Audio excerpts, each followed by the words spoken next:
From Deloitte Tax, welcome to the Tax News and Views podcast. In this series, we talk to specialists from Deloitte about the latest business issues and developments. I'm Carrie Falkenhayn, your host for Tax News and Views. And today we are continuing our focus on the Inflation Reduction Act green energy credits. Specifically today, we're going to talk about those credits that are focused around hydrogen and carbon capture, as well as renewable energy. So joining me today are two specialists from Deloitte's Global Incentives Practice, Jeremy DeMuth and Quinn Nguyen. Jeremy, I'm going to start with you. On our last podcast, we talked about the advanced manufacturing area as one of the four main sustainability credit categories. But obviously, another category is hydrogen and carbon incentives. So tell us a little bit about what those are and why are they such a big focus? Thanks, Carrie. There are really two main credits in this category. The first is the Section 45Q carbon capture credit, and the other is the Section 45V clean hydrogen production credit. Now, internally, we refer to these as the molecules credits. Now, they're really important right now because they provide two powerful tools to help taxpayers meet their ESG goals. I'm going to talk a little bit more about 45Q, and then I'm going to hand it off to Quinn to talk a little bit more about 45V. Now, Section 45Q has been around for a while, but was significantly enhanced and modified as a result of the new legislation.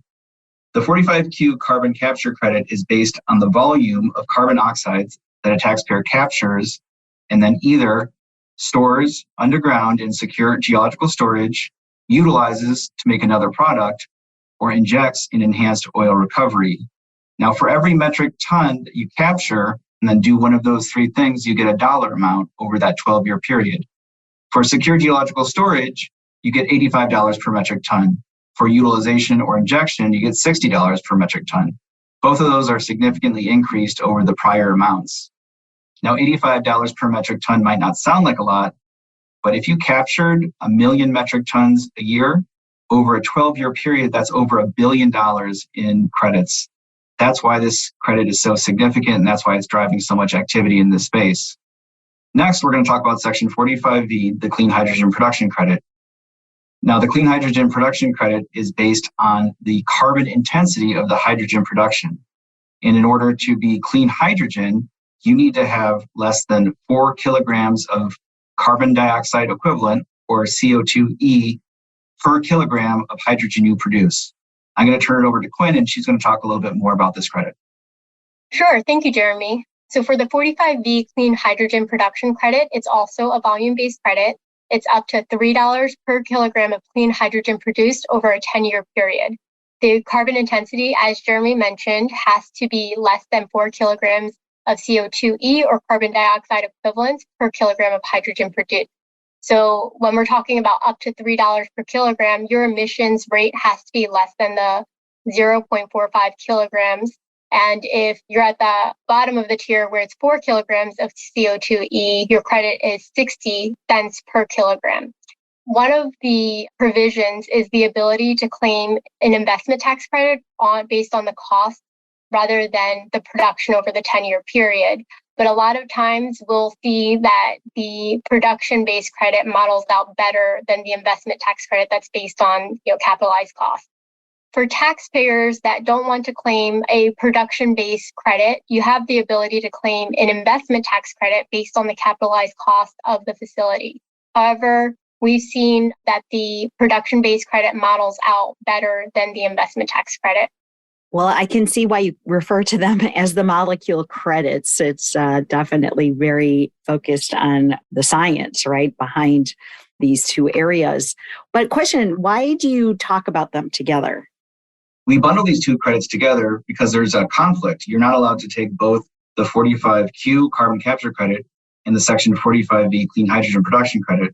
Now, you may be wondering, what does one have to do with the other? And the answer really lies in how clean hydrogen is made. The first main way is through the process known as electrolysis. We call that green hydrogen. That's using electricity to create clean hydrogen from water. There's not a lot of emissions associated with that. However, the other way is through a process known as steam methane reforming. That is really using energy to break up a hydrocarbon such as methane to create hydrogen. Now, normally that process releases a lot of CO2 into the atmosphere, but if you add carbon capture, it really makes that into a much cleaner process, and that's what we call blue hydrogen. Since you need carbon capture in order to get blue hydrogen, the IRS doesn't let you take both the carbon capture necessary to make that clean hydrogen. You've got to decide one versus the other. Now, in our models, most of the time, the Section 45V clean hydrogen production credit yields a better answer. How do you measure carbon intensity specifically for hydrogen under 45V? You really measure the carbon intensity for clean hydrogen production based on what's known as a life cycle assessment, or LCA. Quinn and I do a lot of LCA work together. So Quinn, why don't you explain a little bit more about the LCA and what it does? Sure, absolutely. So looking at the carbon intensity, in order to determine that, companies would need to conduct that analysis of life cycle greenhouse gas emissions. And the LCA is really a methodology that's used to quantify the environmental impacts associated with the different life cycles of producing, a product, a process, or a service. So it considers all of the inputs required for that product, process, or service. So think about things like raw materials, the energy required, and transport in order to produce it. The result of an LCA is the greenhouse gas emissions rate that's expressed in the CO2e. So there are certain ISO standards that provide for the framework and guidelines on conducting an LCA. This area tends to get very technical, and at Deloitte, we're very fortunate to have the support of our advisory and consulting colleagues from an engineering and climate science perspective. We team together on these types of engagements to make sure we're providing value from both a tax technical and engineering and science perspective. In certain cases, an LCA is also required for the 45Q credit, specifically for utilization projects. For example, if the captured carbon is used to make another product like methanol. Something to keep in mind is there are different types of LCA. So an LCA conducted for 45Q purposes will be different from an LCA conducted for 45V purposes. So for 45V, the code section specifies the use of the Argonne National Laboratory GREET model, so GREET model, through the point of production. So what we refer to as well to gate.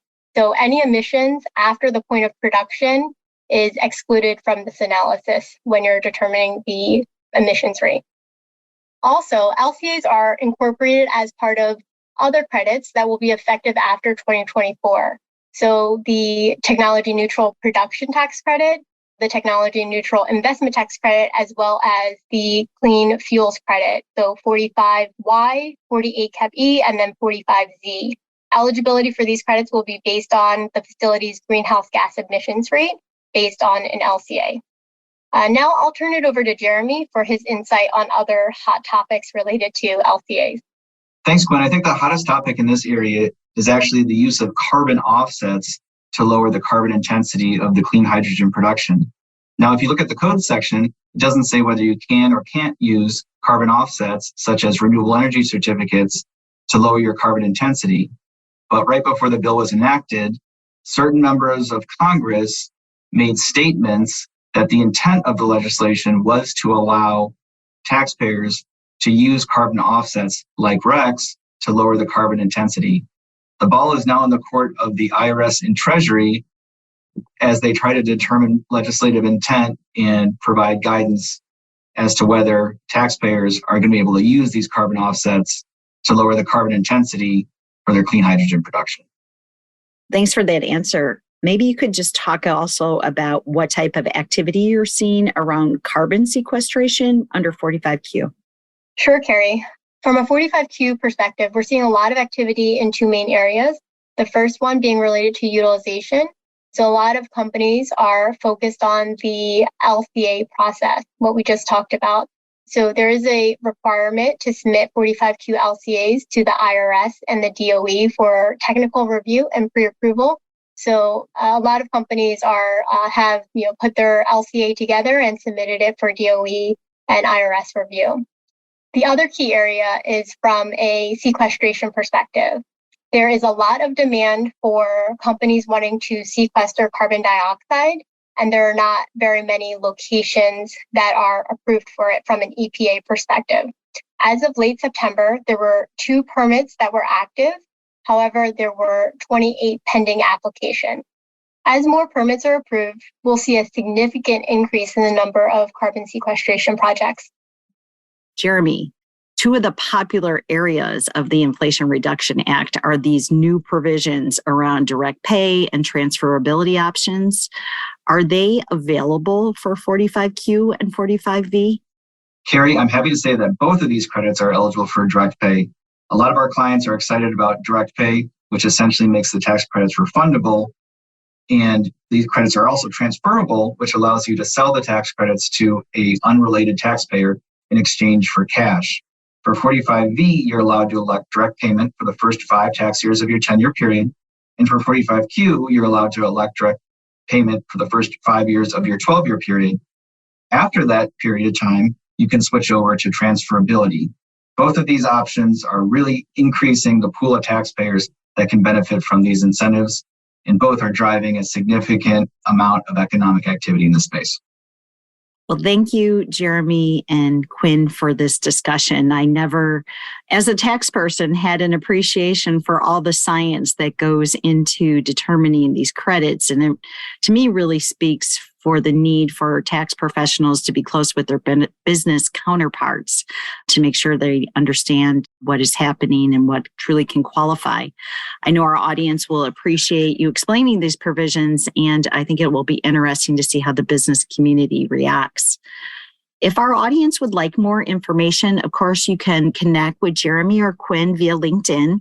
You could also go on Deloitte.com and search under sustainability, and you'll see a variety of materials, including materials that talk about the Inflation Reduction Act credits. In the meantime, thank you everyone for joining us, and I hope that you're all able to listen into our next episode. Be well, everyone.